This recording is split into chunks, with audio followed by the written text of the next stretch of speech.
সন্ত ৰামপাল গুৰু মহাৰাজ হৈছে এনে এজন মহাপুৰুষ যিজনে নিজৰ সত্য ভক্তি, তত্ত্বজ্ঞান, কৰোণা আৰু সেৱাৰ বলত সমাজত এক নতুন আদৰ্শ বলবৎ কৰিছে।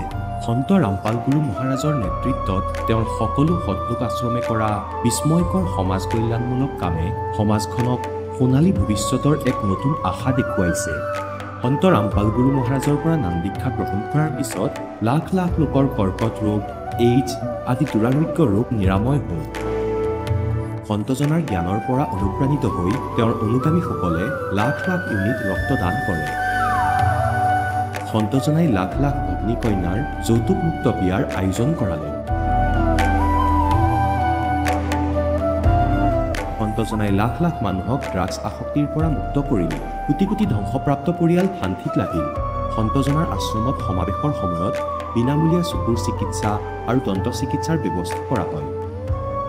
সন্ত ৰামপাল গুৰু মহাৰাজৰ দ্বাৰা পৰিৱেশ সুৰক্ষাৰ উদ্দেশ্যে সময়ে সময়ে বৃহৎ পৰিসৰত বৃক্ষৰোপণ কৰা হয়।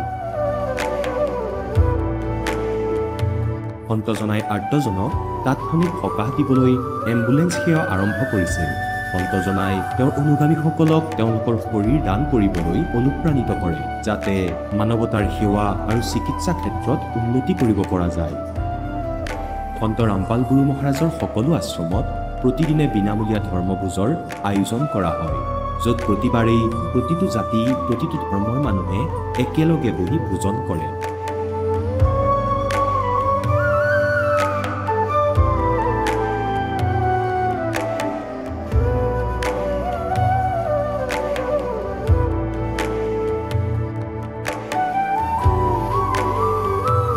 সন্ত ৰামপাল গুৰু মহাৰাজৰ আশ্ৰমত সহস্ৰাধিক বৃদ্ধ বৃদ্ধাই শ্ৰদ্ধা আৰু মৰমেৰে জীৱন যাপন কৰাৰ সুযোগ পায়। তেওঁলোকৰ থকা খোৱাৰ আৰু স্বাস্থ্যৰ সম্পূৰ্ণ দায়িত্ব সন্ত ৰামপাল গুৰু মহাৰাজে বহন কৰে। অনাথ শিশুৰ বাবে সন্ত ৰামপাল গুৰু মহাৰাজৰ সকলো আশ্ৰম বিশেষ বৰদানতকৈ কম নহয়, য'ত তেওঁলোকক শিক্ষা, সংস্কাৰ আৰু ভৱিষ্যতৰ বাবে উন্নত সুবিধা প্ৰদান কৰা হয়। বানপানী, ভূমিকম্প বা মহামাৰী যিয়েই নহওক, সন্ত ৰামপাল গুৰু মহাৰাজ আৰু তেওঁৰ অনুগামীসকল সদায় আৰ্তজনৰ বাবে আগ্ৰহী হৈ থাকে। কোভিড মহামাৰীৰ সময়ত সন্ত ৰামপাল গুৰু মহাৰাজৰ আশ্ৰমৰ পৰা কোটি কোটি লোকক খাদ্য, ঔষধ আৰু জীৱন ৰক্ষক সামগ্ৰী যোগান ধৰা হৈছিল।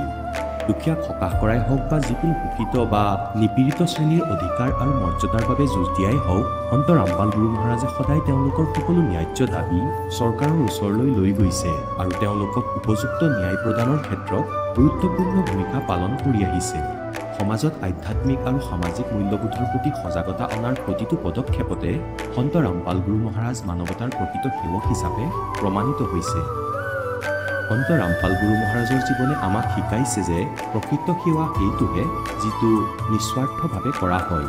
আহক আমিও এই মহান সন্তজনৰ এই মহান সেৱাৰ কামত যোগ দিওঁ আৰু সন্ত ৰামপাল গুৰু মহাৰাজৰ পৰা নাম দীক্ষা লৈ আমাৰ জীৱন ধন্য কৰি তোলোঁ।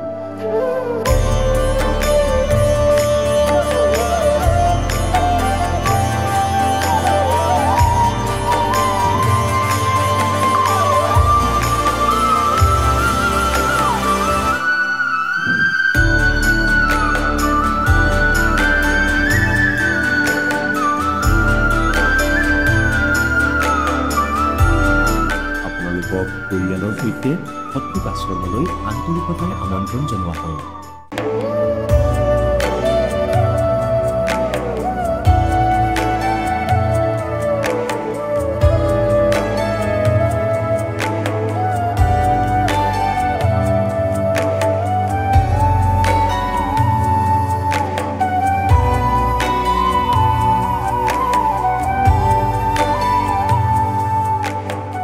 जब लग गुरु मिले ना साचा, तब लग गुरु करो 10 पाचा।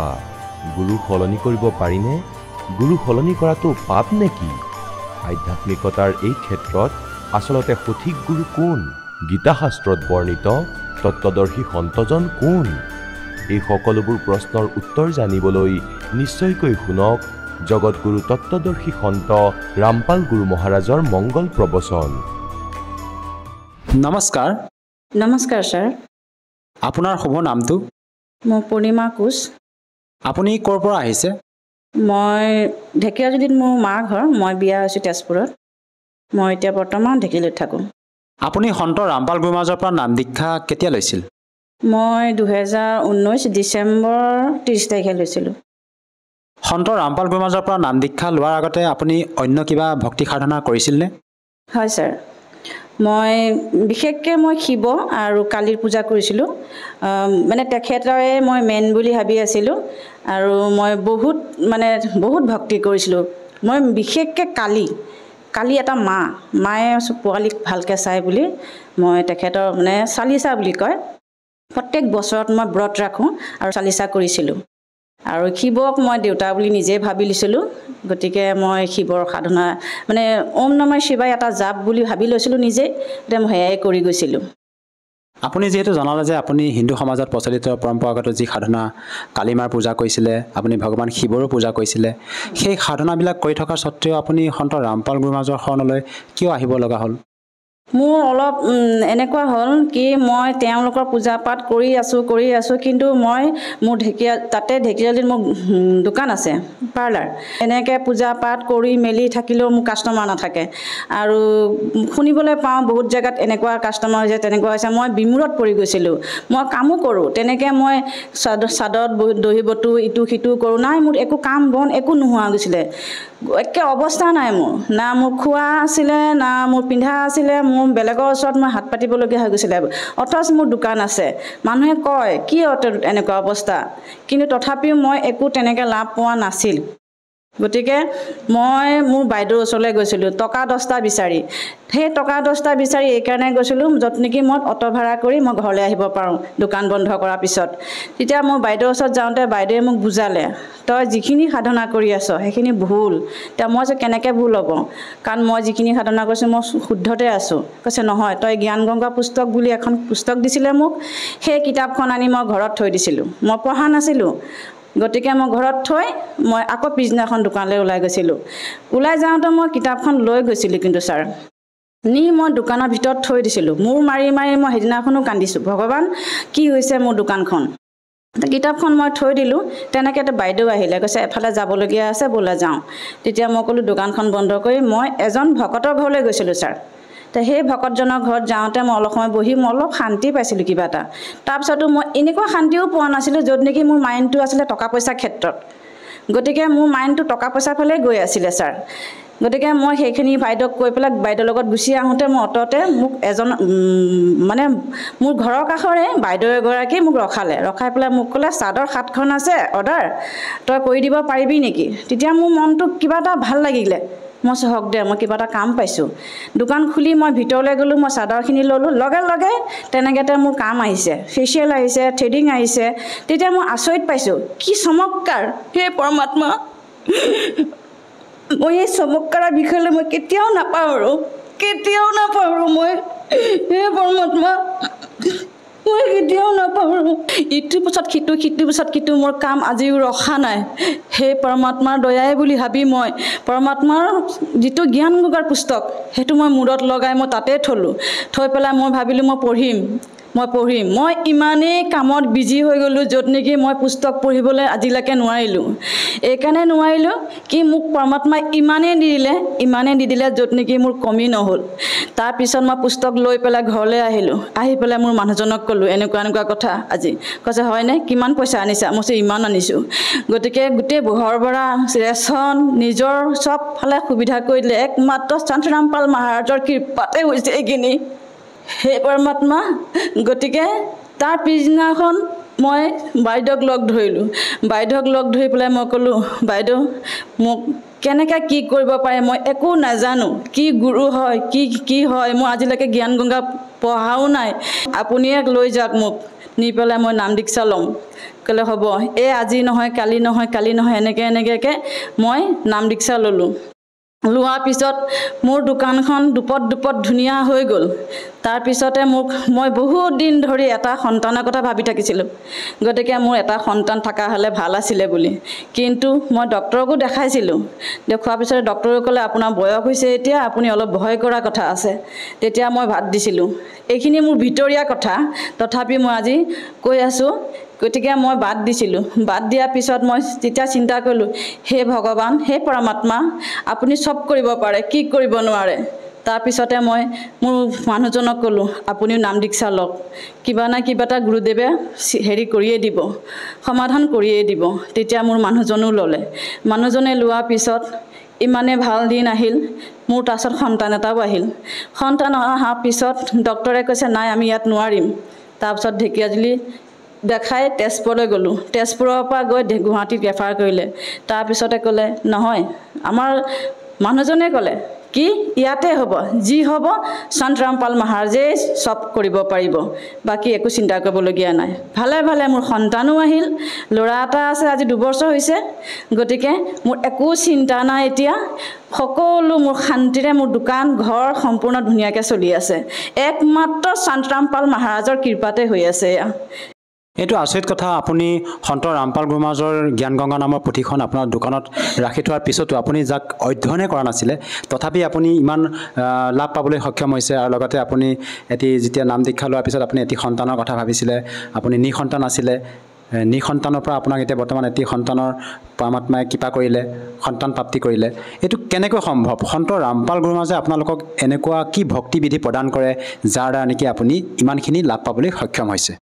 সন্ত ৰামপাল মহাৰাজে 4 বেদৰ পৰা আপোনাৰ শাস্ত্ৰৰ পৰা আমাক যিটো ভক্তি দিয়ে, সেই ভক্তিত এনেকুৱা এটা আমাক মন্ত্ৰ দিয়ে, য'ত নেকি আমি সেয়া কৰিলে আমাৰ সকলো দুখ বিপদ যিটো নহ'বলগীয়া কামো হৈ যায়। কিয় কাৰণে হৈ যায়? কাৰণ কি সত্যবিধি আপোনাৰ সাধনা দিয়ে, বেদৰ পৰা উলিয়াই দিয়ে, সেইকাৰণে। আৰু আমাৰ অসমতো বিভিন্ন আধ্যাত্মিক শ্ৰদ্ধালু গুৰু আছে, ভাৰতবৰ্ষত লাখৰ তুলনাত আধ্যাত্মিক গুৰু আছে। তেনে ক্ষেত্ৰত আপুনি অন্য ধৰ্মগুৰুৰ কাষলৈ গৈও ভক্তি সাধনা কৰিব পাৰিলে হয়। আপুনি সন্ত ৰামপাল গুৰু মহাৰাজকে যে গুৰু হিচাপে ধাৰণ কৰিলে, এই ক্ষেত্ৰত কি ক'ব বিচাৰে? মই এটা কথা ক'ব বিচাৰোঁ, মই কোনো ধৰণৰ গুৰুক মই বিশ্বাস কৰা নাছিলোঁ। য'ত নেকি এটাই মই আপোনাক আগতেও কৈছিলোঁ, মই একমাত্ৰ কালী পূজা কৰিছিলোঁ আৰু শিৱ। কিন্তু তেওঁলোকে যে মোক কৰিও একো লাভ নাপালোঁ। মই গুৰু হিচাপে সন্ত ৰামপাল মহাৰাজৰ পৰা যিটো জ্ঞান পালোঁ, মই সৎসংগ শুনিলোঁ, জ্ঞান গংগা পুস্তক মই চাই লাষ্টত মই এটাই বুজিলোঁ, এয়াহে সত্য গুৰু। কাৰণ কিয় তেওঁ মুখ কমলৰ পৰা একো নকয়, তেখেতে চব বেদ খুলি খুলি দেখায়, এটা বেদ খুলি দেখায়। যিটোৱে আপুনি বিচাৰে সেইটোৱে পাব আপুনি। যেনেকৈ আপুনি বোলে নহয় তেওঁ মুখৰ পৰা কৈছে, সেইটো নহয়, প্ৰমাণৰ সৈতে তেখেতে দি আছে। সেয়া প্ৰমাণ চাই মই তেখেতৰ চৰণত আহিছোঁ। আৰু আপুনি যিহেতু তেখেতৰ জ্ঞান বুজি, তেখেতৰ সৎসং প্ৰবচন শুনি ভালদৰে জ্ঞান বুজি শৰণাগত হৈ বৰ্তমান ভক্তি সাধনা কৰিছে আৰু আপুনি বিভিন্ন প্ৰকাৰে লাভ পাইছে। এগৰাকী সচেতন মহিলা হিচাপে মই আপোনাৰ পৰা আৰু এটা কথা জানিব বিচাৰিছোঁ, আপোনালোকৰ গুৰু সন্ত ৰামপাল গুৰু মহাৰাজৰ মুখ্য উদ্দেশ্য কি আচলতে? মুখ্য উদ্দেশ্য এইটোৱে, যেনেকৈ আগতে সত্য যুগত কোনো ঠগবাজ নাছিল, ডকাইত নাছিল, কোনো ধৰণৰ ৰেপ নাছিল, কিবা নাছিল, একো নাছিল, চুৰ নাছিল, একোৱে নাছিলে। সত্য যুগত সত্য বাণী আছিল। ঠিক সেই সত্য যুগটো আজিও সন্ত ৰামপাল মহাৰাজে যুঁজি আছে, আৰু তেওঁ আনিহে এৰিব, আৰু হৈও আছে আৰু হ'বগৈ। আপোনাৰ পৰা আৰু এটা কথা জানিব বিচাৰিছোঁ, আমাৰ ভাৰতবৰ্ষত লাখৰ তুলনাত আধ্যাত্মিক গুৰু আছে। তেনে ক্ষেত্ৰত যিসকল আমাৰ এই ভাৰতবৰ্ষত গুৰু আছে, তেওঁলোকৰ যি ভক্তিবিধি, আপোনালোকৰ গুৰু সন্ত ৰামপাল গুৰুৰ মাজৰ যি ভক্তিবিধি, ইয়াৰ মাজত পাৰ্থক্য কি? পাৰ্থক্য এইটোৱে, আমাৰ সন্ত ৰামপাল মহাৰাজে এটা এটা পাত লুটিয়াই লুটিয়াই শাস্ত্ৰ অনুকূল ভক্তি দিয়ে। গীতা ভাগৱত যিমান শাস্ত্ৰ আছে, বেদ শাস্ত্ৰ গোটেইখিনি, সেইখিনি শাস্ত্ৰৰ অনুকূল আমাক ভক্তি দিয়ে। আৰু যিখিনি আপোনাৰ গুৰু আছে, তেওঁলোকে আমাক এইখিনি দেখুৱাব নোৱাৰে। তেওঁলোকে মুখ কমলৰ পৰা নিজে যি মন যায় তাকে কৈ দিয়ে, আৰু সেইখিনি বস্তুত আমাৰ একো লাভালাভ নহয়। আৰু যিখিনি এতিয়া সন্ত ৰামপাল মহাৰাজে আমাক শাস্ত্ৰ অনুকূল ভক্তি দিছে, তেওঁ গোটেই শাস্ত্ৰৰ ভক্তিখিনি ধুনীয়াকৈ তাৰপৰা উলিয়াই আমাক যিটো মন্ত্ৰ দিছে, আমি সেই মন্ত্ৰৰে আজি আমি বহুত সুখী। আৰু এগৰাকী আপুনি যিহেতু মহিলা, সেই হিচাপে মই আৰু এটা কথা জানিব বিচাৰিছোঁ, আমি শুনিছোঁ যে আপোনালোকৰ গুৰু সন্ত ৰামপাল গুৰু মহাৰাজৰ আশ্ৰমত যৌতুকমুক্ত বিবাহ অনুষ্ঠিত কৰে, তাত কোনো ধৰণৰ টকা পইচাৰ লেনদেন নহয় বুলি আমি শুনিব পাইছোঁ। সঁচাকৈ আপোনালোকৰ গুৰু সন্ত ৰামপাল গুৰু মহাৰাজে এনেধৰণৰ পদক্ষেপ লৈছেনে আপোনালোকৰ সৎলোক আশ্ৰমবিলাকত? হয় ছাৰ, তাত এটকাও আপোনাক পইচা দিবও নালাগে, ল'বও নালাগে। এযোৰ কাপোৰত বিয়া হৈ যাব, য'ত নেকি আপোনাৰ যিযোৰ কাপোৰ পিন্ধি যাব, সেইযোৰ কাপোৰে দৰা কইনা একে ঘৰ পাবগৈ, আৰু এটকাও দিব নালাগে। আৰু আমাৰ তাত যিটো খোৱা বোৱা হয়, তেওঁলোকে ধুনীয়াকৈ ভোজন কৰি আহিবও পাৰে। সম্পূৰ্ণ সন্ত ৰামপাল মহাৰাজে এতিয়া গোটেইখিনি সুবিধা কৰি দিছে। আৰু যিহেতু আপুনি সন্ত ৰামপাল গুৰু মহাৰাজৰ পৰা নাম দীক্ষা লোৱাৰ পিছতে বিভিন্ন প্ৰকাৰে লাভ পাইছে আৰু আপুনি তেখেতৰ পৰা নাম দীক্ষা নোলোৱাৰ আগতেও জ্ঞান গংগা নামৰ পুথিখন যেতিয়া আপুনি আপোনাৰ দোকানত ৰাখিছিল তেতিয়া আপুনি বিভিন্ন লাভ পাবলৈ সক্ষম হৈছে এতিয়া যিসকল দৰ্শকে আজি আপোনাক টিভি স্ক্ৰীণত প্ৰত্যক্ষ কৰি আছে তেওঁলোকক আপুনি কি বাৰ্তা দিব বিচাৰে যাতে তেওঁলোকেও আপোনাৰ দৰে উপকৃত হ'ব পাৰে হয় ছাৰ মই বাৰ্তানো কি দিম ছাৰ মই তেওঁলোকক হাতযোৰ কৰি বিনতি কৰিব পাৰিম মোৰ মা দেউতা বাই ভনী ভাই ককাই তেওঁলোকেও সন্ত ৰামপাল মহাৰাজৰ চৰণলৈ আহক আহি নাম দীক্ষা লওক লৈ গোটেইখিনি যদি তেওঁলোকৰ মনত সন্দেহ আছে আজিকালি যুগত মোবাইল ফোন আছে তেওঁক চাৰ্চ কৰি চাব পাৰে আৰু গোটেই শিক্ষিত সমাজ তেওঁলোকে চব জানিবই ইমান আমাৰ এতিয়া সমাজখন মূৰ্খ হৈ থকা নাই বেদ চাওক খুলি পেলাই সৎসংগ চাওক জ্ঞান গংগা পুস্তক চাওক সম্পূৰ্ণ তাত লিখাই আছে সেই শাস্ত্ৰ অনুকূল যদি ভক্তি কৰে মোৰ নিচিনাকৈ তেওঁলোকে লাভ ল'ব পাৰিব সকলো লাভ সেইখিনি কৰিবলৈ হ'লে সন্ত ৰামপাল মহাৰাজৰ শৰণলৈ আহি নাম দীক্ষা ল'ব লাগিব আৰু যদিহে কোনো লোকে তেখেতৰ পৰা নাম দীক্ষা ল'ব বিচাৰে সহজভাৱে কেনেকৈ ল'ব পাৰিব আজিকালি একেবাৰে সহজ ছাৰ নাম দীক্ষা ল'বলৈ আগতে অকণ কঠিন আছিল যদিও এতিয়া একেবাৰে সহজ মোবাইলত আপুনি চাৰ্চ কৰিলেও তাত নাম্বাৰ পাব গুগল আপোনাৰ ইউটিউব চবতে পাব আৰু যদি জ্ঞান গংগা পুস্তক আছে তেওঁলোকৰ ঘৰত তাত লিখাই আছে পিছফালে গোটেই নাম্বাৰ দিয়া আছে সাধনা চেনেলতো আপোনাৰ এটা শাৰী আহে নাম্বাৰ আহে তাতো কল কৰিব পাৰে য'তে নালাগক আশ্ৰমত লাগিব ওচৰৰ চুবুৰীয়া আশ্ৰমলৈ তেওঁলোকে কনভাৰ্ট কৰি দিব আৰু ইজিলি একদম ইজিলি এটকা নোহোৱাকৈ ফ্ৰীলি নাম দীক্ষা ল'ব পাৰিব ধন্যবাদ থাকিল নমস্কাৰ এতিয়া জগতগুৰু তত্ত্বদৰ্শী সন্ত ৰামপাল গুৰু মহাৰাজৰ সৎসংগৰ মাধ্যমেৰে সেই অদ্বিতীয় আধ্যাত্মিক জ্ঞানৰ বিষয়ে জানি লওঁ যাৰ মাধ্যমেৰে আপোনালোকেও প্ৰাপ্ত কৰিব পাৰিব এনেকুৱা আধ্যাত্মিক মানসিক আৰু ভৌতিক সুখ যি এতিয়ালৈকে কেৱল আপোনালোকে মীৰাবাই ধ্ৰুৱ প্ৰহ্লাদ আদি কেইজনমান ভক্তৰ জীৱন কথাতহে শুনিছে এতিয়া শুনক তত্ত্বদৰ্শী সন্তৰ সৈতে শাস্ত্ৰ অনুকূল ভক্তি সৎসংগ এনেকুৱা অদ্বিতীয় আধ্যাত্মিক জ্ঞান যাৰ প্ৰমাণ আছে সকলো ধৰ্মৰ সকলো পবিত্ৰ শাস্ত্ৰত বেদে সেয়াই কয় যে সেই পৰমাত্মা নিজৰ নিজ স্থানৰ পৰা এখন দেশৰ হয় এক দেশীয় হয় ভগৱান সৎলোকত থাকে তৃতীয় মুক্তিধামত থাকে আৰু তাৰ পৰা গতি কৰি আহে কি উদ্দেশ্যেৰে আহে জ্ঞান দিবৰ বাবে আহে তেন্তে 600 বছৰ আগতে মালিকে নিজৰ সচিদানন্দ ঘনব্ৰহ্মৰ বাণীত কবিৰ বাণীত সেই জ্ঞান দি থৈ গৈছিলে 3 पुत्र अष्टंगी जाए ब्रह्मा विष्णु शिव नाम धराए আৰু আজি সেয়া পুৰাণত প্ৰমাণ পাই গলো এতিয়া চাব দেৱী ভাগৱত পুৰাণত দেখুৱাই আছো আপোনালোকক এয়া গীতা প্ৰেছ গোৰখপুৰৰ পৰা প্ৰকাশিত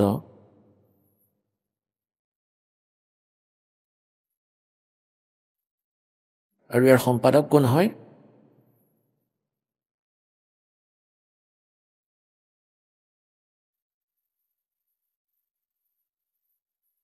হনুমান প্ৰসাদ পোদ্দাৰ শ্ৰীমান লাল গোস্বামী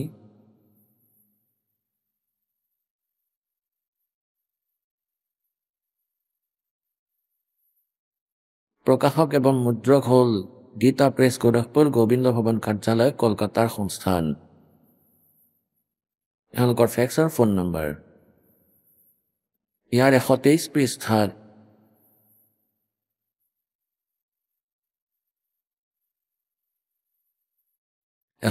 পৃষ্ঠাত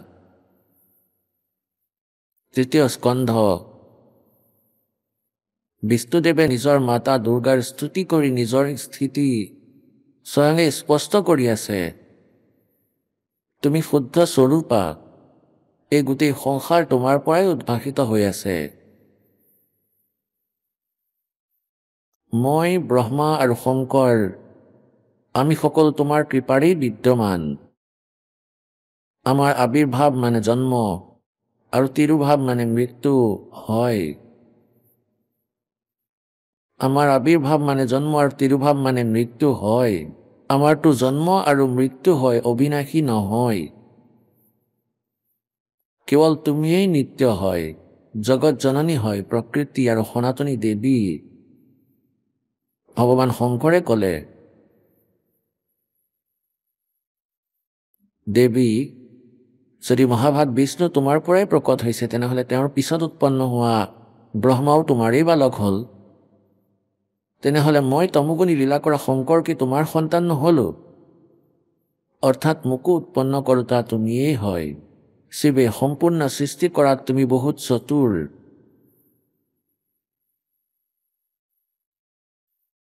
এই সংসাৰৰ সৃষ্টি স্থিতি আৰু সংহাৰত তোমাৰ গুণ সদায় সম্পূৰ্ণ। সেই তিনি গুণেৰেই উৎপন্ন আমি ব্ৰহ্মা বিষ্ণু আৰু শংকৰ নিয়ম অনুসাৰী কাৰ্যত তৎপৰ থাকোঁ।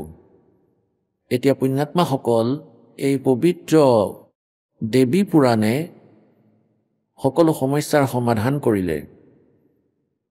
ইয়াত 4টা কনচেপ্ট ক্লিয়াৰ হৈ গ'ল, 4টা পইণ্ট ক্লিয়াৰ হৈ গ'ল, 4টা বিষয় ক্লিয়াৰ হৈ গ'ল। এটাটো ব্ৰহ্মা বিষ্ণু মহেশ্বৰ নাশৱান হয়, অমৰ নহয়, অজৰ নহয়, মৃত্যুঞ্জয় কালজয় নহয়। আৰু দ্বিতীয়তে দুৰ্গা এওঁলোকৰ মাতৃ হয় তিনিওজনৰে। আৰু তৃতীয় এয়া যে ৰজগুণ ব্ৰহ্মা, সৎগুণ বিষ্ণু আৰু তমগুণী শিৱ। আৰু চতুৰ্থটো এইটো যে এওঁলোকে কেৱল নিয়মিত কাৰ্যহে কৰিব পাৰে। যিটো আপোনালোকৰ সংস্কাৰত আছে সেইটোৱেহে দিব পাৰে, আপোনালোকৰ পাপৰ নাশ কৰিব নোৱাৰে। এতিয়া সেই পাপ নাশ কৰোতাজন কোন হয়? অজৰ অমৰ ভগৱান কোন হয়? গীতাৰ অধ্যায় নম্বৰ 18 শ্লোক নম্বৰ 62 কৈছে, হে অৰ্জুন, গীতা জ্ঞানদাতাই কয় যে হে অৰ্জুন, তুমি সৰ্বভাৱেৰে সেই পৰমেশ্বৰৰ শৰণলৈ যোৱা যাৰ কৃপাত তুমি পৰম শান্তি আৰু সনাতন পৰম ধাম প্ৰাপ্ত কৰিবা।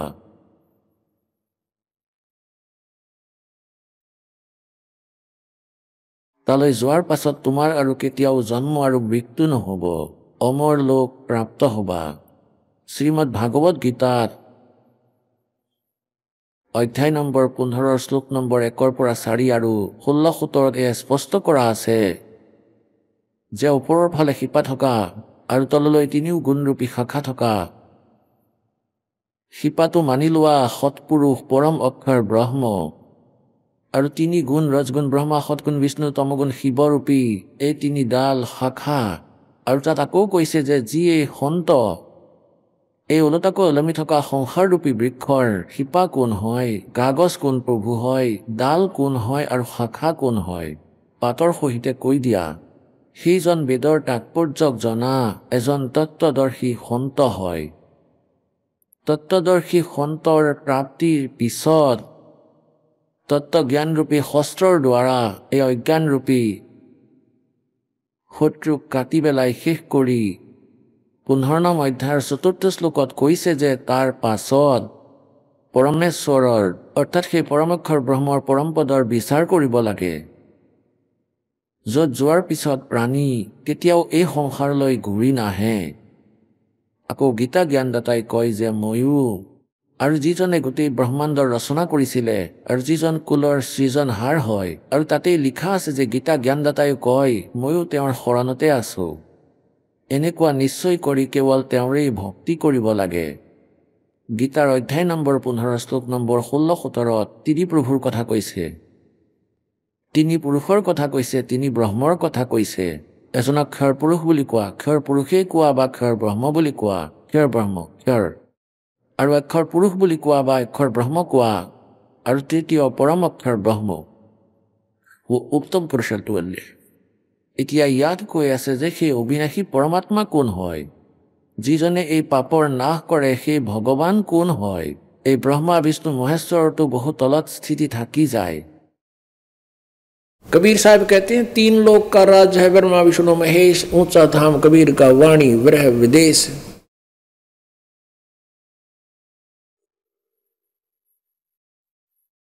এতিয়া গীতা পুথি আপোনালোকক দেখুৱাই আছো, শ্ৰীমদ ভাগৱত গীতা। চাব, শ্ৰীমদ ভাগৱত গীতা এয়া গীতা প্ৰেছ গোৰখপুৰৰ পৰা প্ৰকাশিত, জয়দয়াল গোৱন্দিকা ইয়াৰ অনুবাদক। ইয়াৰ অধ্যায় নম্বৰ 15 শ্লোক নম্বৰ 1 পৰা 4 আৰু 16-17 আপোনালোকক পঢ়ি শুনাম। বহু সৎসংগ হৈ গ'ল গীতা পঢ়ি থকা। এতিয়া চাব,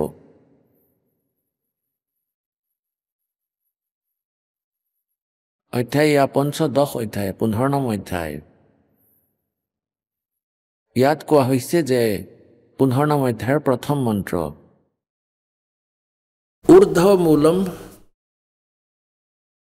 ऊर्ध्वमूलम अधःशाखम प्राहु अव्यम छंदासी यस्य प्रणानि ये तम वेद स वेदवित।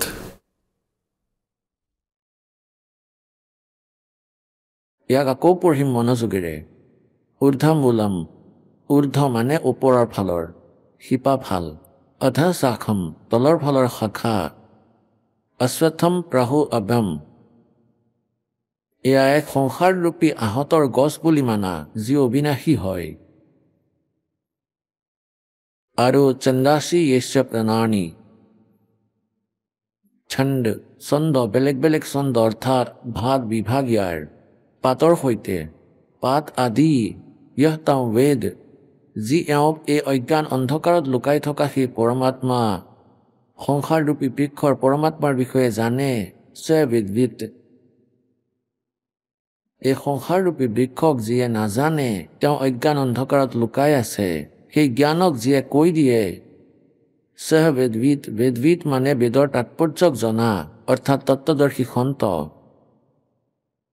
গতিকে তত্ত্বদৰ্শী সন্তৰ পৰিচয় দিয়া আছে ইয়াত আদি পুৰুষ পৰমেশ্বৰ মূলৰ অধঃশাখম অৰ্থাৎ শিপা সেই সংসাৰৰূপী বৃক্ষৰ অৰ্থাৎ ওপৰৰ সতলোকত তৃতীয় ধাম যি হয় সেয়াটো শিপা হয় আৰু তলৰ ফালে শাখা আছে ঊৰ্ধ্বমূলম আদি পুৰুষ পৰমেশ্বৰৰ মূলৰূপী মূলজন আৰু অধঃশাখম এওঁলোকে ইয়াক ভুল অনুবাদ কৰিছে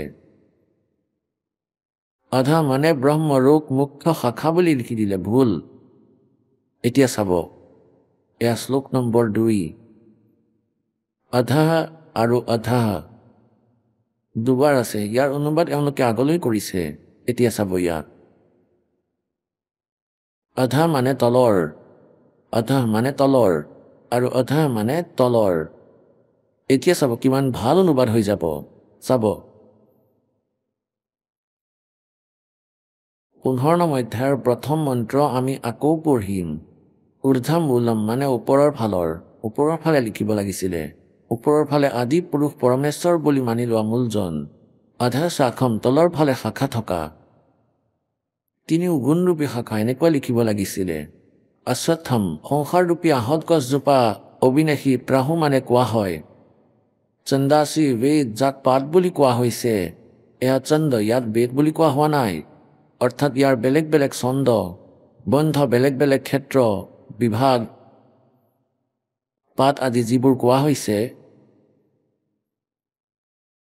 অজ্ঞান ৰূপত অন্ধকাৰত লুকাই থকা সেই সংসাৰৰূপী বৃক্ষক যি পুৰুষে শিপাৰ সৈতে তত্ত্বৰে সৈতে জানে সহ বেদবিদ সহ মানে তেওঁ বেদৰ তাৎপৰ্যক জানোতা হয় এতিয়া পুণ্যাত্মাসকল শ্ৰীমদ ভাগৱত গীতাৰ অধ্যায় নম্বৰ 4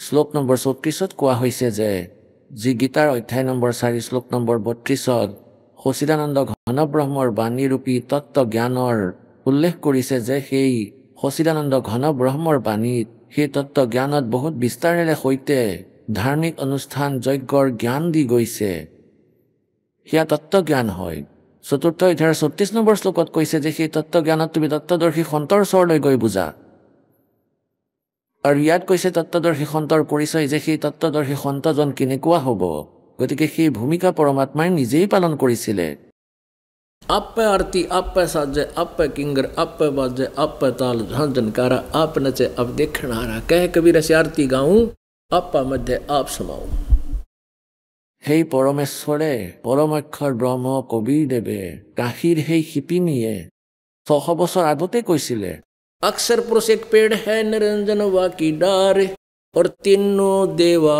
शाखा है ये पात रूप संसारे পুণ্যাত্মাসকল পৰমাত্মা একেবাৰে গছ পুতি থৈছে 600 বছৰ আগতেই সেই পৰমেশ্বৰে এই জ্ঞান দিছিলে নিজৰ চিম্পল লেংগুৱেজত সচিদানন্দ ঘন ব্ৰহ্মৰ বাণী যি আজি সমূহত গ্ৰন্থই প্ৰমাণিত কৰি আছে। अक्षर पुरुष एक पेड़ है, निरंजन वा की डार, और तीनों देवा शाखा हैं, ये पात रूप संसार है। চাওক, পৰমাত্মাৰ দ্বাৰা দিয়া হোৱা জ্ঞানক এই দাসৰ দ্বাৰা বিস্তাৰিত কৰা হৈছে। এয়া চাওক, এই সংসাৰ ৰূপী ওলোটাকৈ ওলমি থকা এজোপা গছ। এতিয়া চাওক, ऊर्ध्व मूलम अधः शाखम, ওপৰত যি শিপাৰ অংশ আৰু তলফালে তিনি গুণৰূপী শাখাৰ অংশ, এয়া ওলোটাকৈ ওলমি থকা সংসাৰৰূপী বৃক্ষ হয়। আৰু যিজন সন্তই ইয়াৰ আটাইবোৰ বিভাগ পাত সহিতে সমূহ ছন্দৰ বিষয়ে ক'ব পাৰিব, শিপা কোনজন পৰমাত্মা, কাগজ কোনজন পৰমাত্মা, আৰু থাল ঠেঙুলি কোন, আৰু এই শাখা কোন, পাত কি, বেদবিদ তেওঁ তত্ত্বদৰ্শী সন্ত। গতিকে এই ভূমিকাও পৰমাত্মাই নিজে আহিয়ে কৰিছিলে আৰু কৈছিলে অক্ষৰ পুৰুষ এজোপা গছ, যি মাটিৰ ওপৰৰ পৰা দেখা পোৱা যায়, তাক গছ বুলি কোৱা হয়।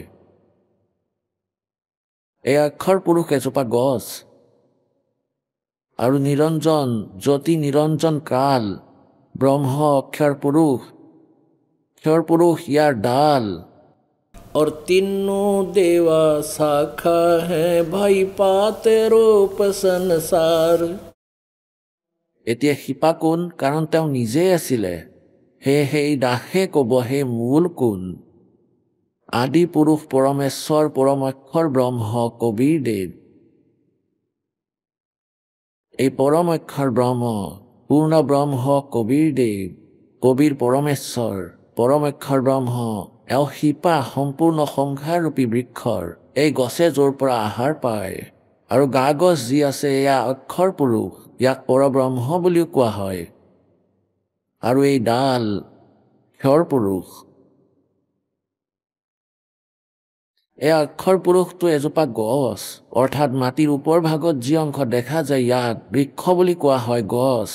গতিকে গা গছক জানিবা অক্ষৰ পুৰুষ বুলি। আৰু নিৰঞ্জন এই কাল ক্ষৰ পুৰুষ, ইয়াক ব্ৰহ্ম বুলিও কোৱা হয়, ক্ষৰ ব্ৰহ্ম বুলিও কোৱা হয়, তালৰূপী ব্ৰহ্ম বুলিও কোৱা হয়। ই ইয়াৰ শাখা হয়। আৰু এই তিনিওজন দেৱতা, ৰজগুণ ব্ৰহ্মা, সদগুণ বিষ্ণু আৰু তমগুণ শিৱ, ये तीनों देवा शाखा हैं और पात रूप संसार है। এতিয়া পুণ্যাত্মাসকল, परमात्मा ने बताया कि अक्षर पुरुष एक पेड़, खुद ही बताया है अक्षर पुरुष एक पेड़ है, निरंजन वा की डार, और तीनों देवा शाखा हैं, ये पात रूप संसार। এতিয়া এই তিনিজন ভগৱান, ক্ষৰ পুৰুষ, অক্ষৰ পুৰুষ আৰু ক্ষৰ ব্ৰহ্ম কোৱা অথবা ক্ষৰ পুৰুষ কোৱা, আৰু অক্ষৰ ব্ৰহ্ম কোৱা বা অক্ষৰ পুৰুষ কোৱা, পৰমক্ষৰ ব্ৰহ্ম বুলি কোৱা বা পৰমক্ষৰ পুৰুষ বুলি কোৱা। পুৰুষ মানে পৰমাত্মা। এতিয়া শ্ৰীমদ ভাগৱত গীতাৰ অধ্যায় নম্বৰ 15 শ্লোক নম্বৰ 16 আৰু 17 এই তিনিওজনৰ কনচেপ্ট ক্লিয়াৰ কৰিব। কনচেপ্টক চাওক, এয়া শ্ৰীমদ ভাগৱত গীতা আৰু এয়া 15 নম্বৰ অধ্যায় আমি পঢ়ি আছো। আমি প্ৰথম মন্ত্ৰ এতিয়া আপোনালোকক স্পষ্ট কৰাই আছো, আপোনালোকক বুজাই আছো। ऊर्ध्व मूलम अधः शाखम अश्वत्थम प्राहु अवे,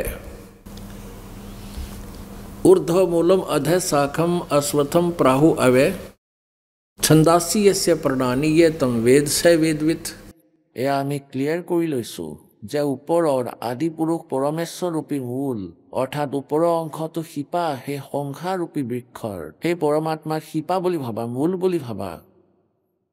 আৰু অধঃ শাখাম তলৰ পিনে শাখাৰ অংশ, ইয়াক সংসাৰৰূপী আহত গছক অবিনাশী বুলি কোৱা হয়, বেদ যাৰ পাত কোৱা হৈছে।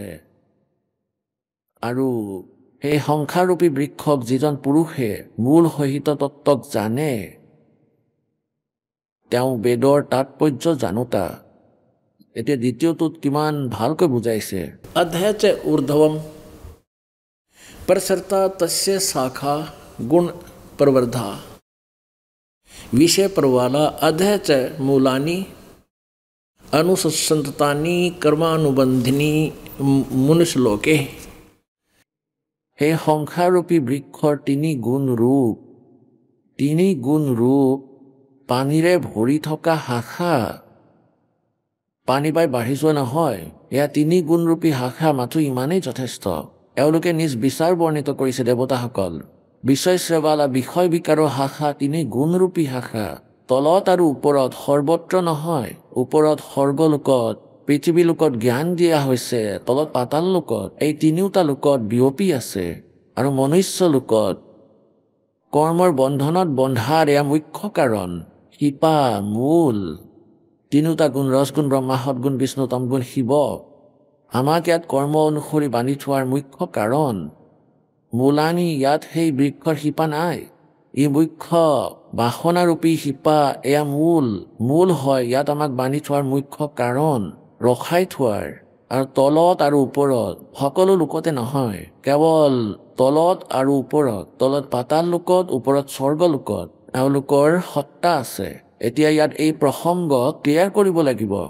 এক, যে ৰসগুণ ব্ৰহ্মা, সদগুণ বিষ্ণু, তমগুণ শিৱ হয়। এতিয়া এই প্ৰসংগ ক্লিয়াৰ কৰাটো জৰুৰী। এই প্ৰমাণ দেখুৱাটো আৱশ্যক হৈ পৰিছে। লালটেন দেখাব লাগিব, নহ'লে ইয়াত বুজি নাপাব যে ৰসগুণ ব্ৰহ্মা, সদগুণ বিষ্ণু, তমগুণ শিৱদেৱ হয়। আৰু গীতাত ইয়াৰেই সংকেত আছে। এয়া চাওক, শ্ৰীমদ দেৱী ভাগৱত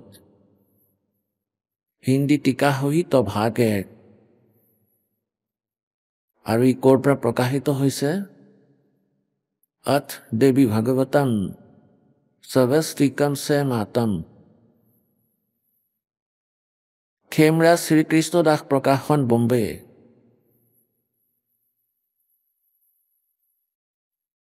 ইয়াৰ 3য় স্কন্ধত अथ श्रीमद् देवी भागवते भाषा टीका युक्ते 3य स्कंध प्रारंभते। আৰু ইয়াৰ এয়া 11 নম্বৰ পৃষ্ঠা 3য় স্কন্ধত 11 পৃষ্ঠা 3য় স্কন্ধত 5ম অধ্যায় 3য় স্কন্ধ ভাষা টিকা। আমি ইয়াত এতিয়া 8ম শ্লোকটো পঢ়ো। 7ম ইয়াতে সমাপ্ত হৈছে। ভগৱান শংকৰে নিজৰ মাতৃ দুৰ্গাক কৈ আছে, হে মাতা, যদি আমাৰ ওপৰত আপুনি সদায় দয়াযুক্ত হৈ থাকে, তেন্তে আমাক তমগুণত কি প্ৰকাৰে প্ৰধান কৰিছে, আৰু ব্ৰহ্মাক ৰজগুণ আৰু হৰিক শতগুণ যুক্ত কিয়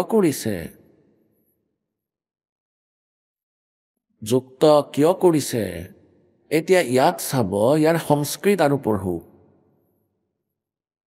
এতিয়া এই 7মটো ইয়াত সমাপ্ত হৈছে, 8ম আৰম্ভ হৈছে।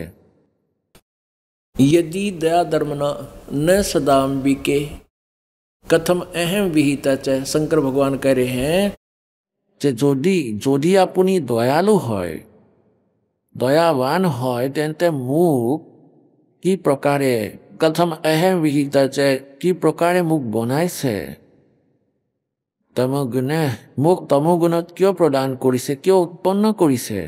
আৰু কমলেছে, কমলৰ পৰা উৎপন্ন হওঁতা ব্ৰহ্মাক ৰজগুণ সম্ভৱ, ৰজগুণত কিয় উৎপন্ন কৰিছে। और सुविता किमो सतो गुण हरि। বিষ্ণুক আপুনি কিয় শতগুণ প্ৰদান কৰিছে, কিয় উৎপন্ন কৰিছে। ইতি সিদ্ধম, ৰসগুণ ব্ৰহ্মা, সদগুণ বিষ্ণু, তমগুণ শিৱদেৱ। এতিয়া পঢ়ক এই পবিত্ৰ শাস্ত্ৰ শ্ৰীমদ ভাগৱত গীতাক। একেবাৰে হৃদয়ত প্ৰৱেশ কৰিব আপোনালোকৰ এই সত্য জ্ঞান। এতিয়া চাওক, সেই শ্ৰীমদ ভাগৱত গীতা অধ্যায় নম্বৰ 15 শ্লোক নম্বৰ আমি 2য়টো পঢ়িম। 15 নম্বৰ অধ্যায়ৰ এয়া 2য়টো।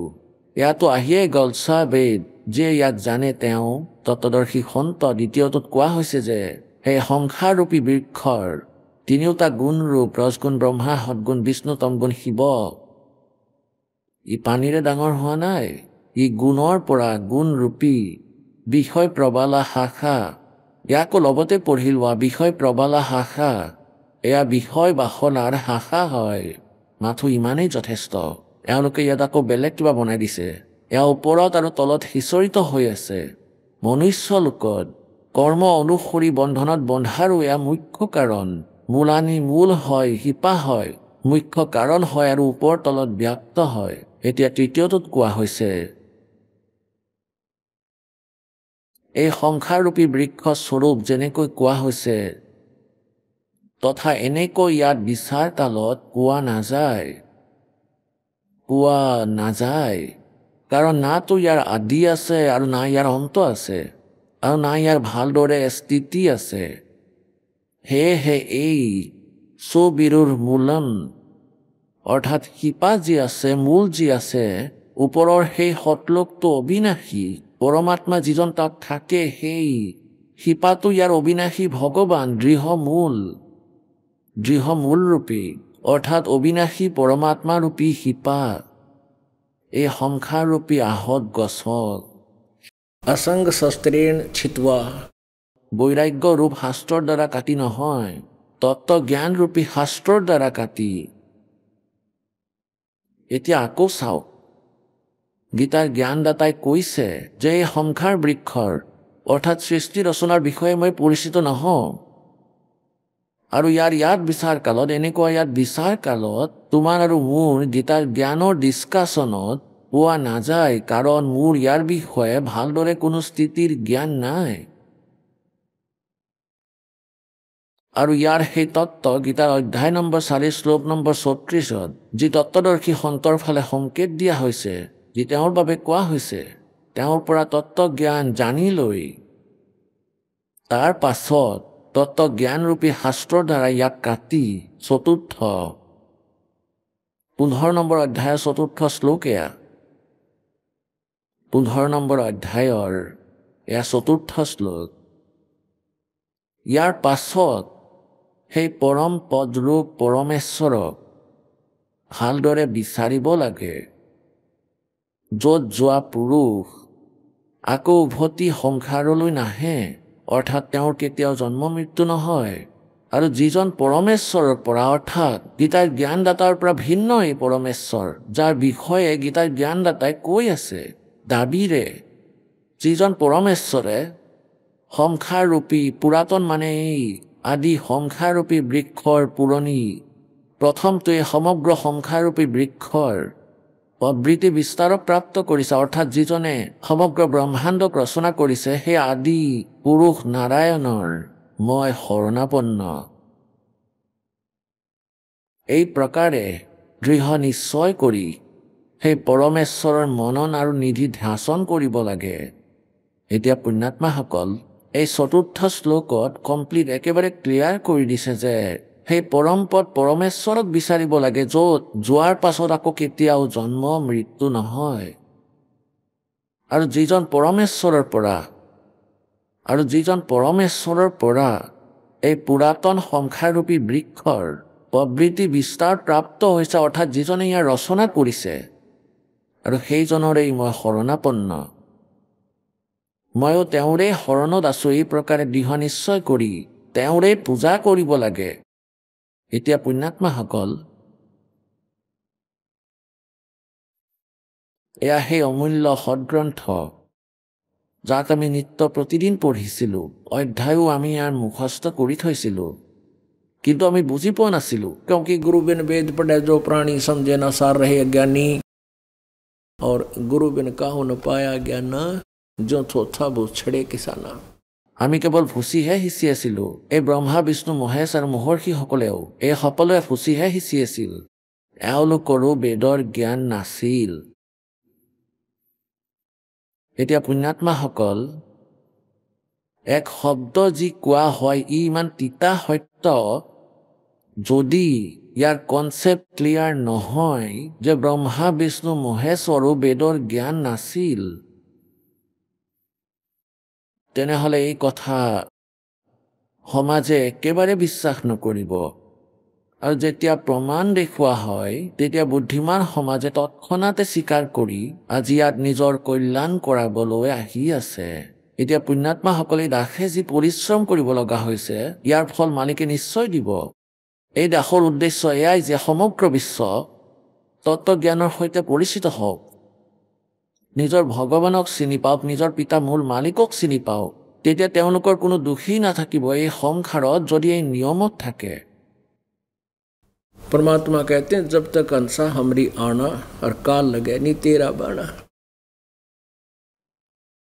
এতিয়া যেনেকৈ কোৱা হয়, পাথৰ, পাৰচ পাথৰ আৰু লোহা এটা স্থানতে থকা দেখা যায় আৰু এইবোৰ এটা আনটোৰ সৈতে লাগি নাথাকে হয়তো এডাল চুলিৰ সমান হ'লেও ডিষ্টেঞ্চ ইহঁতৰ মাজত থাকে আৰু দূৰৰ পৰা এনেকুৱা লাগে যেন ইহঁত একেবাৰে লাগি আছে গতিকে লোহা সোণ হ'ব নোৱাৰে সেই পাৰস পাথৰৰ সৈতে যেতিয়ালৈকে সিহঁত একেবাৰে লগ নালাগে এতিয়া একেলগতে ৰখা হৈছে একেবাৰে নিকটত ৰখা হৈছে চুলিৰ সমান ডিষ্টেঞ্চো যদি সিহঁতৰ মাজত থাকে তেতিয়াও নহ'ব গতিকে এনেকুৱাই যিজনক ভগতৰ সৈতে দেখা গৈছে ভক্তিও কৰি আছে এনেকুৱা দেখা যায় আমি অতি অগ্ৰসৰ ভাগত আৰু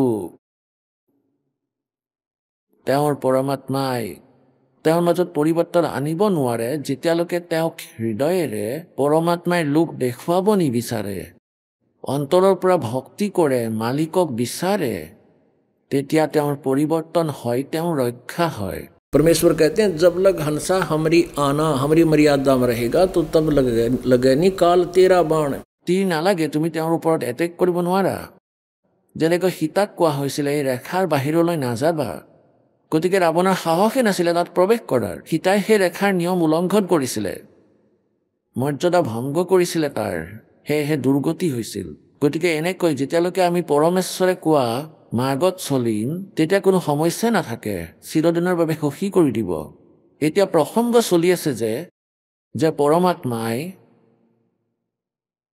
কি ক'বলৈ বিচাৰিছে যে সেই পূৰ্ণ পৰমাত্মা তালৈ যোৱাৰ পাছত আকৌ কেতিয়াও উভতি সংসাৰলৈ নাহে সেই পৰমাক্ষৰ ব্ৰহ্মৰ সাধনা কৰিলে গীতাৰ অধ্যায় নম্বৰ 18 শ্লোক নম্বৰ 62 কোৱা হৈছে যে অৰ্জুন তুমি সৰ্বভাৱেৰে সেই পৰমেশ্বৰৰ শৰণত যোৱা যাৰ কৃপাৰে তুমি পৰম শান্তি আৰু সনাতন পৰম ধাম প্ৰাপ্ত কৰিবা তোমাৰ কেতিয়াও মৃত্যু নহ'ব নিজৰ বিষয়ে গীতাৰ অধ্যায় নম্বৰ 4 শ্লোক নম্বৰ 5 অধ্যায় নম্বৰ 2 শ্লোক নম্বৰ 12 অধ্যায় নম্বৰ 4 শ্লোক নম্বৰ 5 আৰু 9 স্পষ্ট কোৱা হৈছে আৰু গীতাৰ অধ্যায় নম্বৰ 10 শ্লোক নম্বৰ 2 স্পষ্টভাৱে কোৱা হৈছে যে মোৰ জন্ম হয় মোৰ মৃত্যু হয় মই অবিনাশী নহয় আহক আমি এতিয়া সেই শ্ৰদ্ধালুসকলৰ অনুভৱবোৰ জানো যিসকলে জগতগুৰু তত্ত্বদৰ্শী সন্ত ৰামপাল গুৰু মহাৰাজৰ পৰা দীক্ষা প্ৰাপ্ত কৰিছে তথা তেওঁ কোৱা ভক্তি মাৰ্গ এওঁলোকে অৱলম্বন কৰি আছে নমস্কাৰ ছাৰ নমস্কাৰ ছাৰ ছাৰ কি নাম আপোনাৰ গজেন্দৰ দেহৰী গজেন্দৰ আপুনি ক'ৰ পৰা আহিছে মই উৰিষ্যাৰ ঝাৰচুৰা জিলাৰ লক্ষণপুৰ ব্লকৰ ছাত্ৰীপল্লী গাঁৱৰ পৰা আহিছোঁ ছাৰ সন্ত ৰামপালদেৱ মহাৰাজৰ পৰা নাম দীক্ষা কেতিয়া ল'লে মই সন্ত ৰামপালদেৱ মহাৰাজৰ পৰা নাম দীক্ষা 2020 জুন মাহত লৈছিলোঁ সন্ত ৰামপালদেৱ মহাৰাজৰ পৰা নাম দীক্ষা লোৱাৰ আগতে আপুনি কি ভক্তি সাধনা কৰিছিল মই সন্ত ৰামপালদেৱ মহাৰাজৰ পৰা নাম দীক্ষা লোৱাৰ আগতে সকলো গুৰুৰ ভক্তি কৰিছিলোঁ উৰিষ্যাত যিমানবোৰ আছে যেনে ব্ৰহ্মকুমাৰী ওম শান্তি জয় গুৰুদেৱ আলেক মহিমা সদগুৰু কৃষ্ণগুৰু সকলোৰে ভক্তি কৰিছিলোঁ আৰু সৰুৰে পৰা মোৰ এটা ডাঙৰ বেমাৰ আছিল ডক্টৰে কৈ দিছিলে যে এইটো ঠিক নহ'ব অসাধাৰণ ৰোগ হয় সেইবাবে মই ভক্তিত বিলীন হৈ গৈছিলোঁ সৰুৰে পৰা বিলীন হৈ গৈছিলোঁ চিকাছ এলুমিনিয়াছ এনচেডাছিছ আছিল আমাৰ তাৰে বুৰ্লাৰ উৰিষ্যাৰ বুৰ্লা নামৰ এখন ডাঙৰ হস্পিটেল আছে তাৰে ওচৰত গুপ্তা নাৰ্ছিং হোম আছে তাৰে ডক্টৰে কৈ দিছিলে যেতিয়া মোক তাৰ পৰা ঘৰৰ মানুহে লৈ আহিলে তেতিয়াৰ পৰাই মই ভক্তি আৰম্ভ কৰিছিলোঁ যাতে পৰমাত্মাৰ শৰণলৈ গৈ কল্যাণ কৰিব পাৰোঁ আৰু ভক্তি কৰিব পাৰোঁ আৰু মুক্তি লৈ সংসাৰৰ পৰা উদ্ধাৰ হৈ যাওঁ এনেকৈ সৰুৰ পৰা ভক্তি কৰিছিলোঁ কিন্তু ভক্তি কৰি একো সকাহ পোৱা নাছিলোঁ য'তে নাযাওঁ কিয় য'তে গুৰু নবনাওঁ কিয় ক'তোৱে সকাহ পোৱা নাছিলোঁ শেষত মই এনেকৈ ভাবিলোঁ যে কিবা খাই বিষ খাই মৰি থাকিম কাৰণ মই জীয়াই থাকিব বিচৰা নাছিলোঁ মোৰ ঘৃণা হৈ গৈছিলে লাহে লাহে শৰীৰ ইমান বেয়া হৈ গৈছিলে যে মোৰ জীয়াই থকাৰ কোনো আশাই নাছিলে বাচি থকাৰ বাবে ইচ্ছাই নোহোৱা হৈ গৈছিল লাহে লাহে মই শেষত এজন সৎগুৰু আছে উৰিষ্যাত আৰু ছত্তীশগড়ৰ বৰ্ডাৰত এজন সৎগুৰু বনাই ল'লোঁ আৰু ভজন কীৰ্তন কৰি থাকিলোঁ তেওঁৰ তাতো 8-10 বছৰ ভজন কীৰ্তন কৰিলোঁ কিন্তু একো নহ'ল শেষত মই এই মাছ মাংস সকলো খাইছিলোঁ কণী খাইছিলোঁ মাছ মাংস সকলো খাইছিলোঁ পানো খাইছিলোঁ গুটখাও খাইছিলোঁ যেতিয়া মই এই সকলোবোৰ কৰি আছিলোঁ তেতিয়া মোৰ গোল ব্লাডাৰত ষ্ট'ন হৈ গৈছিলে জণ্ডিছো হৈছিল আৰু চাইটিকাও হৈছিল তাৰপিছত মই যেতিয়া ডক্টৰক দেখুৱালোঁ তেওঁ ক'লে অপাৰেশ্যন কৰাব লাগিব এই বেমাৰৰ কোনো চিকিৎসা নাই ইয়াৰ অপাৰেশ্যন কৰাব লাগিব পিছত টিবিও হৈ গৈছিলে ডক্টৰে ক'লে বহুত বেছিয়ে সমস্যা আছে তেতিয়া মই ভাবিলোঁ যে মোৰ এতিয়া আৰু একো নহ'ব ডক্টৰে এতিয়া অপাৰেশ্যনো নকৰোঁ বুলি ক'লে মই বহুত দুৰ্বল আছিলোঁ অপাৰেশ্যন কৰিলে মৰি থাকিম গতিকে এনেকৈ মই বহুত মানুহক লগ কৰিছিলোঁ ভক্তিৰ বিষয়ে আলোচনা কৰিছিলোঁ যে মই কি ভক্তি কৰোঁ কেনেকৈ ভক্তি কৰোঁ যাতে মই সকাহ পাওঁ কাক গুৰু বনাওঁ পুৰাণ শাস্ত্ৰত এনেকুৱা কোনো গুৰুৰে প্ৰমাণ নাই যাক মই গুৰু বনাইছিলোঁ ভজন কীৰ্তন কৰিছিলোঁ বেদ বাইবেল কোৰাণত এনেকুৱা কোনো নাছিল মইতো হিন্দু মুছলিম আৰু শিখ আৰু খ্ৰীষ্টিয়ান চাৰিওটা ধৰ্মলৈ গৈছিলোঁ সকলো ভক্তি অনুভৱ কৰি ভক্তি কৰিছিলোঁ একো সকাহ পোৱা নাছিলোঁ শেষত মই এজন মোৰ মামা আছিলে তেওঁ মোক জ্ঞান গংগা কিতাপখন দিলে সেই জ্ঞান গংগা কিতাপখন পঢ়ি মই 7 বছৰমান থৈয়ে দিছিলোঁ যেতিয়া মোৰ এই ষ্টোন হ'ল আৰু জণ্ডিছো হ'ল তাৰ পাছত মই জ্ঞান গংগা কিতাপখন আকৌ বিচাৰিলোঁ আৰু পঢ়িলোঁ তাতে প্ৰমাণ আছিলে যে আমি যিমানবোৰ ভক্তি কৰি আছিলোঁ সকলোবোৰ শাস্ত্ৰৰ বিৰুদ্ধে কোনো প্ৰমাণ নাই বেদ শাস্ত্ৰ 18 পুৰাণত বাইবেলত কোৰাণ শ্বৰীফত ক'তোৱে লিখা নাই যে এওঁলোক পূৰ্ণ গুৰু হয় আৰু মই ব্ৰহ্মা বিষ্ণু মহেশ্বৰৰ ভক্তি কৰিছিলোঁ সৰুৰ পৰা শুনিছিলোঁ যে তেওঁলোক নাগবান অবিনাশী নহয় কাৰণ এওঁলোকৰ জন্ম মৃত্যু হয় গতিকে মই সেই অবিনাশী পৰমাত্মাৰ সন্ধান কৰিছিলোঁ আৰু মোক সেই অবিনাশী পৰমাত্মাৰ লগত কোন গুৰুৱে লগ কৰাই দিব মোৰ এই অসাধাৰণ ৰোগটো সাধাৰণ কৰিবৰ বাবে আৰোগ্য হ'বৰ বাবে ভাৰতত যিমানবোৰ গুৰু আছে যেনে মধু পৰমাস জম্মু কাশ্মীৰৰ ধন সদগুৰু সচ্চা সদা প্ৰকাশ মুনি যেনেকৈ উৰিষ্যাত ব্ৰহ্মকুমাৰী আছে গায়ত্ৰী ধৰ্ম আৰু বেংগলোৰৰ সাই বাবা সকলোৰে দুৱাৰত গৈছিলোঁ ক'তোৱে ভাল পোৱা নাছিলোঁ আৰু শেষত মোক মামাই জ্ঞান গংগা কিতাপখন দিছিলে সেইখন মই পঢ়িলোঁ তাতেই সকলো প্ৰমাণ আছিলে যে গীতাত প্ৰমাণ আছে যে ভগৱান আৰু যাৰ কথা কৈ আছে যে সেই তত্ত্বদৰ্শী সন্ত শৰণলৈ যোৱা তেওঁৱে সঁচা গুৰু পূৰ্ণ গুৰু সম্পূৰ্ণ গুৰু হয় তেওঁৱে তোমাক পৰমাত্মাৰ প্ৰাপ্তি কৰাব আৰু মই সেইখন পঢ়ি থৈ দিছিলোঁ যেতিয়া মোৰ এই সমস্যা হ'ল বেমাৰ হ'ল ষ্টোন হ'ল গোল্ড ব্লাডৰ ষ্টোন তেতিয়া মই জ্ঞান গংগা কিতাপখন খুলিলোঁ আৰু পঢ়িলোঁ তাৰপিছত মোৰ নাম লোৱাৰ বাবে জ্ঞান সকলোবোৰ পৰীক্ষা কৰি চালোঁ যে সন্ত ৰামপালদেৱ মহাৰাজ অৱতাৰ হয়নে নহয় এতিয়া তেওঁৰ শিষ্যসকলে কৈ আছে প্ৰমাণ দি আছে যে তেওঁ পূৰ্ণ গুৰু হয় পৰমাত্মা হয় আৰু তেওঁৰ শৰণলৈ গ'লে সকলোবোৰ ৰোগ কষ্ট দূৰ হৈ যায় সুখ হয় শান্তি হয় সৎলোকৰ প্ৰাপ্তি হয় মুক্তি হয় মই পঢ়া শুনা কৰাই হয় BA কৰিছিলোঁ BA পঢ়াৰ পিছত যিহেতু মই পঢ়া শুনা কৰা গতিকে নিৰীক্ষণ কৰিলোঁ যে সন্ত ৰামপালদেৱ মহাৰাজ কেনেকুৱা গুৰু আৰু কাৰ অৱতাৰ যে পৰমাত্মা কোন হয় পূৰ্ণ গুৰু কোন হয় এনেকৈ মই সকলোখিনি বেদ শাস্ত্ৰৰ মতে প্ৰমাণ চালোঁ যেনে শ্ৰীমদ ভাগৱত গীতাৰ অধ্যায় 4 শ্লোক নম্বৰ 34 লিখা আছে যে অৰ্জুন তুমি সৰ্বভাৱেৰে সৰলতাপূৰ্বক নিষ্কপট ভাৱেৰে সেই তত্ত্বদৰ্শী সন্তৰ শৰণলৈ যোৱা তেওঁৱেই তোমাক তত্ত্বজ্ঞান দিব আৰু সেই তত্ত্বজ্ঞান পাই তুমি সেই পৰম পদক বিচাৰি ল'বা যলৈ গ'লে মানুহ সংসাৰৰ মাজলৈ ঘূৰি আহিবলগীয়া নহয় তাৰপিছত মই 2 ধৰণৰ গীতা আনিলোঁ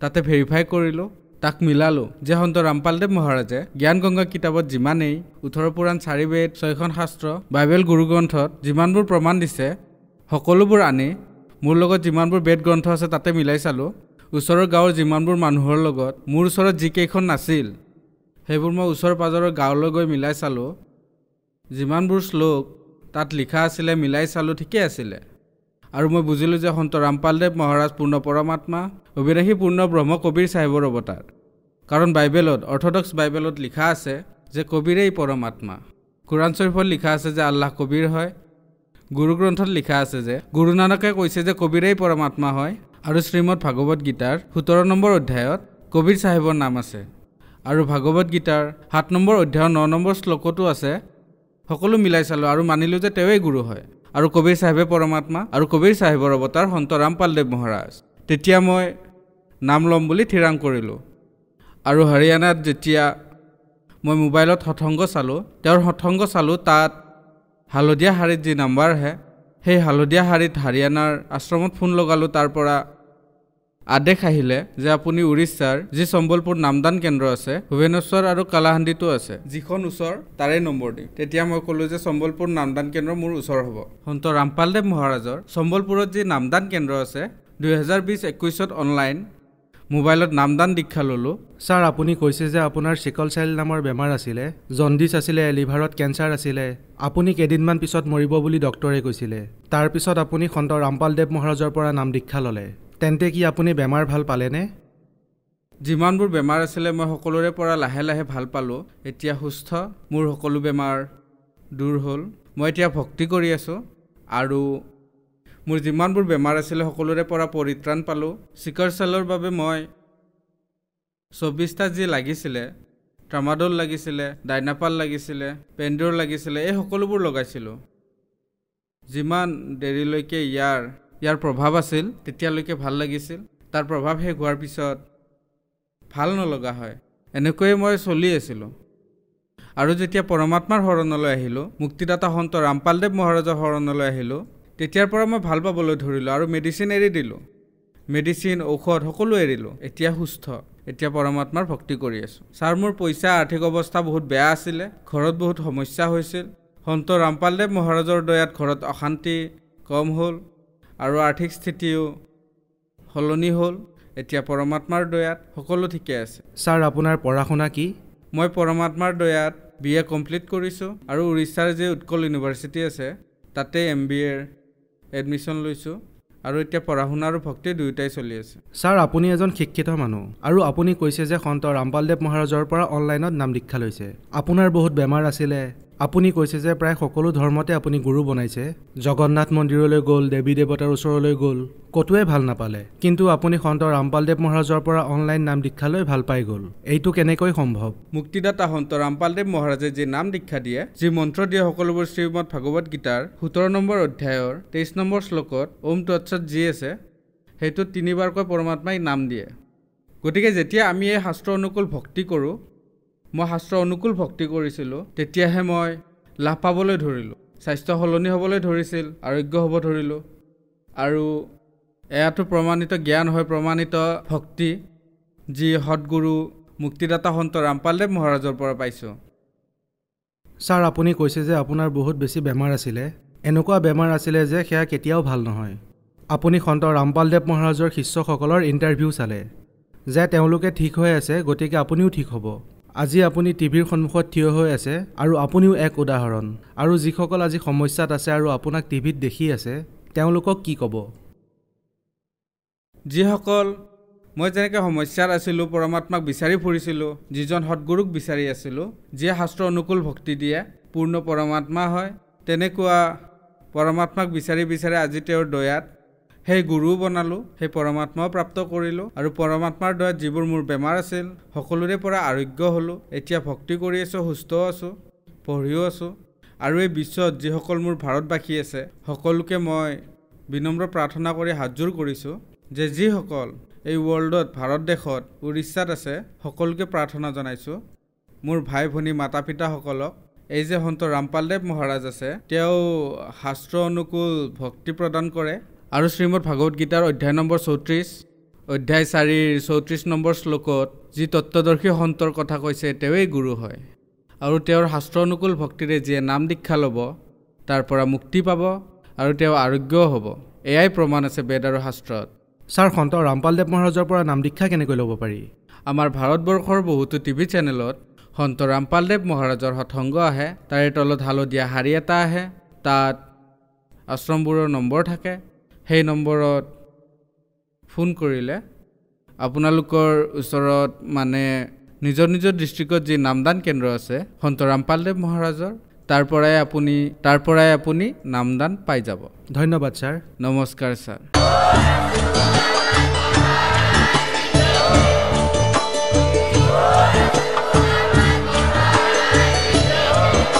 আপুনি শুনি আছিলে জগতগুৰু তত্ত্বদৰ্শী সন্ত ৰামপাল গুৰু মহাৰাজৰ মংগল প্ৰবচন। অধিক জানিবৰ বাবে ভিজিট কৰক www.jagatgururampalji.org। সন্ত ৰামপাল গুৰু মহাৰাজৰ শুভ আশীৰ্বাদত সমগ্ৰ বিশ্বতে 500তকৈ অধিক নাম দীক্ষা কেন্দ্ৰ আছে, য'ত সন্ত ৰামপাল গুৰু মহাৰাজৰ দ্বাৰা বিনামূলীয়াকৈ নাম দীক্ষা দি থকা হৈছে। আপোনাৰ ওচৰৰ নাম দীক্ষা কেন্দ্ৰৰ ঠিকনা জানিবলৈ সম্পৰ্ক কৰক 7082208528।